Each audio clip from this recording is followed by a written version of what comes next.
Pemirsa, pelaku curanmor merajalela sepeda motor mahasiswi universitas di Palembang kehilangan sepeda motornya pas parkir di kosan yang berada di Jalan KH Ashari, lorong Rukun 4, Kelurahan 14 Ulu, Kecamatan Seberang Ulu 2, Palembang.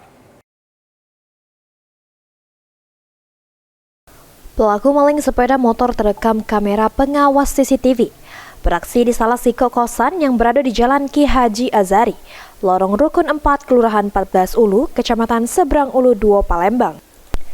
Dari rekaman tersebut terselit pelaku yang gunakan baju biru, sepan levis pendek sama memakai topi, mondar-mandir para motor korban yang tak lama itu berhasil merusak kontak kunci motor korban.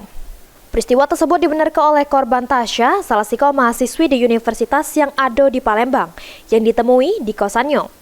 Diungkapkan korban kalau motor jenis Honda Beat punya dirinya tersebut memang biasa diparkirkan di lokasi. Tapi pas nak metu motornya sudah tidak katik lagi. Sehingga korban langsung ngadu ke bapak kos. Sama-sama ngecek rekaman kamera pengawas yang benar baik motornya lengit 3 sak maling.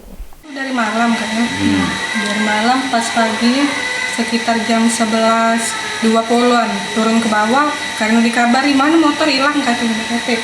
Pas bingung ada kata lagi motor, emang kalau tidak salah kemarin tuh emang lagi kosongnya motor pas kami turun itu. Aku turun itu cuma ada ini lah ya, sepeda listrik ini. Motor apa yang hilang itu, Dek? Motor Beat. Itu yang terekam CCTV ada berapa pelaku ya, Dek? Kalau yang terekam CCTV ada Siko, dia tuh turun dari pucuk. Terus? Dari pucuk. Nah, kalau kata bapak kos dia sekitar jam 10-an dia lewat ke sini, lewat bawa motor itu. Tapi bapak kos tidak tahu kalau itu bukan yang punya motor. Dikira yang punya motor. Ini kehilangan sepeda motor tersebut sudah dilaporkannya ke Polrestabes Palembang. Berharap pelaku bisa cepat ditangkap sehingga motornya bisa balin lagi. Heru Wahyudi, PAL TV.